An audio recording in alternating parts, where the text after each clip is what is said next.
Good morning.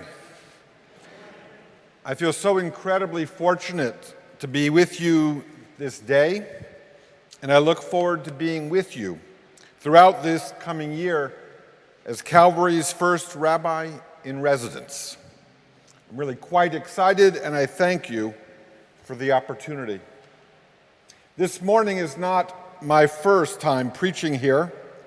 Your late rector and my friend Harold Lewis of blessed memory and I stood in one another's pulpits, Rodef Shalom and Calvary Episcopal, on any number of occasions. And I'm so grateful to be able to build on that friendship and upon Harold's memory, as well as the very special relationships that I have developed and enjoyed with so many Calvary friends over the years. And I feel deeply grateful, most especially, to know the friendship and the encouragement, and to feel myself a partner with your visionary rector and my friend Jonathan. I'd like to share with you that only a few months ago, when Jonathan invited me to assume this position as rabbi in residence, I was transitioning from my role of these last 18 years as the senior rabbi of Rodef Shalom, the small congregation with the green dome just down Fifth Avenue, as I was transitioning from that role of senior rabbi to that of rabbinic scholar, which is my new title, along with rabbi in residence, as I join you this year in exploring the shared commonalities between your Christian faith and its imperatives, and Judaism, Jewish texts and traditions, and the way in which our faiths and communities have been in dialogue with one another for nearly 2 millennia. And we will explore what we share in common, where our beliefs and our imperatives overlap, and perhaps where they diverge. And we shall discover, I am sure, that we share more in common with one another with regards to the call of our beliefs. We share more in common with one another than we may with our own co-religionists. I know that I certainly share more in common with Jonathan and with Neil, and soon with Cameron and Alan and Jeffrey and the rest of the staff here at Calvary who have welcomed me so warmly. I share more in common with them than with many who call themselves Jews, just as surely as I'm confident you may feel that we have more in common with many who use the moniker Christian today.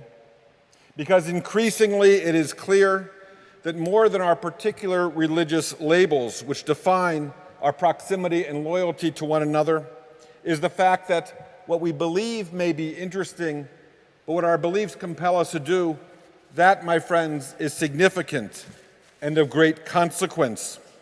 And as we consider what our beliefs call upon us to do, we could do worse than to turn to the texts we shared this morning. I call your attention in particular to the Psalm 66, which was sung so beautifully. This morning, that psalm, which speaks to us of both the glory of God and as well that which we are called upon to do, states the following: How tremendous are thy works, O God! Through the greatness of thy power shall thine enemies dwindle away before thee. It goes on, all shall sing praises unto thee, all shall sing praises to thy name. Now, traditionally, these verses from Psalm 66 have been understood as a hymn of praise to God, and also a prophecy that in time our enemies, if you will, our troubles, that which plagues us, shall fall and fade away. And given that we meet on this July 4th celebratory holiday weekend, a time which our country sets aside for our reflecting upon the birth story of our country, upon our national ideals, and upon the hallmarks of liberty and freedom as enshrined in our founding documents, we may be aware on this July 4th celebratory weekend in particular of how far our country and perhaps we fall short of realizing these ideals. Today, July 3rd, just a day before our Independence Day, as I reflect with you upon Psalm 66, I am put in the mind of both the patriotic pageantry of John Philip Sousa and his resplendent, optimistic, even triumphant musical marches, which unite us in banner and bunting and the boundless promise of our country, and the no less patriotic, if plaintive poetry of Langston Hughes in his call to all Americans to remember that for so many Americans, there has been a failure to deliver on the promise of America, and that promise remains unrealized and unfulfilled. Go back with me a century and a quarter to the year 1897, a time at the end of the 19th century and the beginning of the 20th, a time that is considered the golden age of bands, in particular marching bands and parade bands, for it is said that by the year 1900 there were more than 10,000 such bands across our country.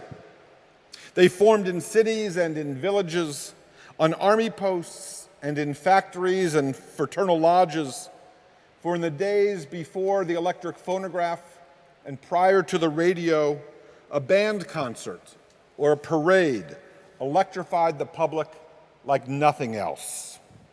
And to this day, among Sousa's 136 marches, the best known of which is Stars and Stripes Forever,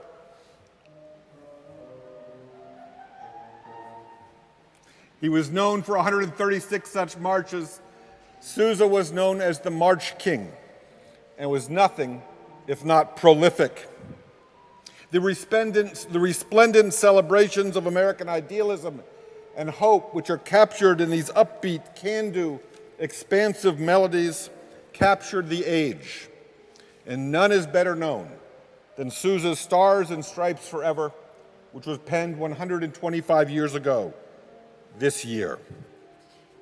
God bless America. Today, however, it is perhaps difficult to feel resoundingly patriotic, for we know how far we fall short of our ideals. After all, in the words of the British poet, if you'll forgive me on this All-American weekend, in the words of William Wordsworth, the world is too much with us, late and soon, for this, for everything, we are out of tune. So today may indeed feel a sad song, even a lament, and thus on this day the words of the psalmist praising God with words regaling the world about the coming downfall of our enemies, these words of praise may ring hollow for us, given all we know all too well about the ways in which we fall short of our ideals. On this July 4th weekend, it may feel to some as if our adversaries or our enemies are on the march. Our frustrations and our fears, coupled with a growing sense of futility, may make it seem as if our enemies are encouraged and on the advance.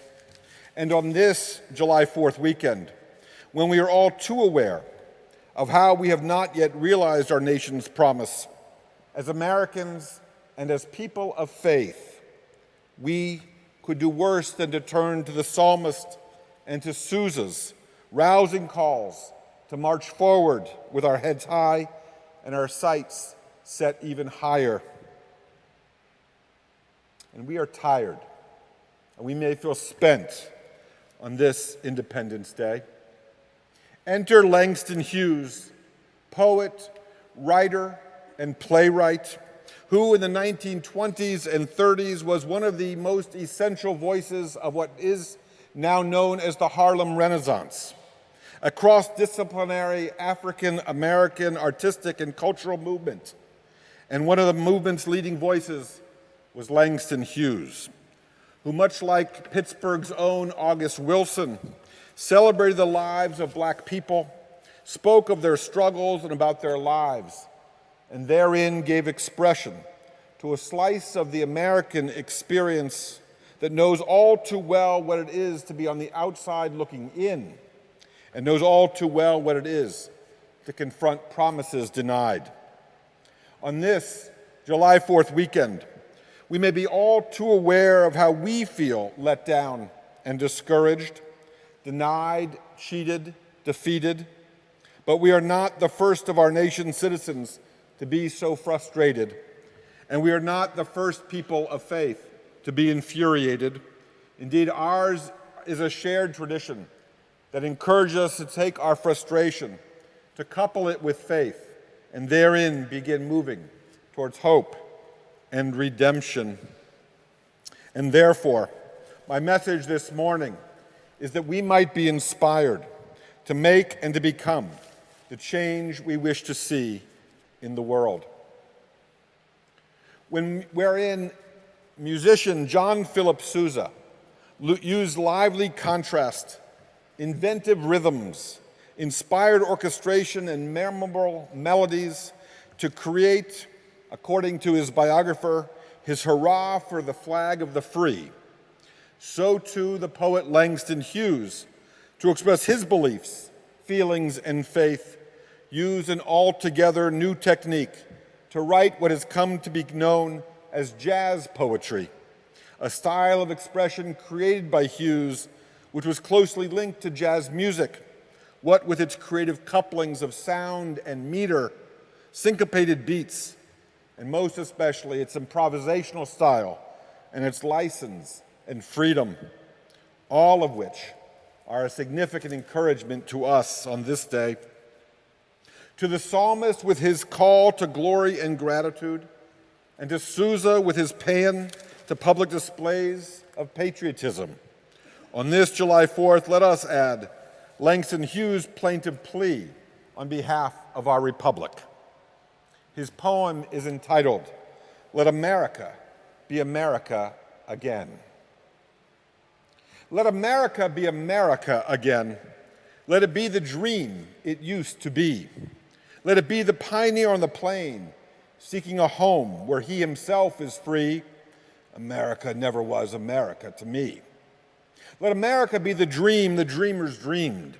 Let it be that great, strong land of love, where never kings connive nor tyrants scheme, that any man be crushed by one above. It never was America to me. Oh, let my land be a land where liberty is crowned with no false patriotic wreath, but opportunity is real and life is free. Equality is in the air we breathe. There's never been equality for me, nor freedom in this homeland of the free. Say, who are you that mumbles in the dark? And who are you that draws your veil across the stars? I am the poor white, fooled and pushed apart. I am the Negro bearing slavery's scars. I am the red man driven from the land. I am the immigrant clutching the hope I seek, and finding only the same old stupid plan of dog eat dog, of mighty crush the weak. I am the young man full of strength and hope, tangled in that endless chain of profit, power, grab the land, grab the gold, grab the ways of satisfying need, of work the men, of take the pay, of owning everything for one's own greed. I am the farmer, bondsman to the soil. I am the worker, sold to the machine. I am the Negro, servant to you all. I am the people, hungry, humble, mean. Hungry yet today, despite the dream. Beaten yet today, O pioneers. I am the man who never got ahead. The poorest worker bartered through the years. Yet I'm the one who dreamt our basic dream. In the old world, while still a serf of kings, who dreamt a dream so strong, so brave, so true, that even yet its mighty daring sings in every brick and stone and every furrow turned that's made America the land it has become. Oh, I'm the man who sailed those early seas in search of what I meant to be my home. For I'm the one who left dark Ireland's shore and Poland's plain and England's grassy lea. And torn from black Africa's strand I came to build a homeland of the free. The free?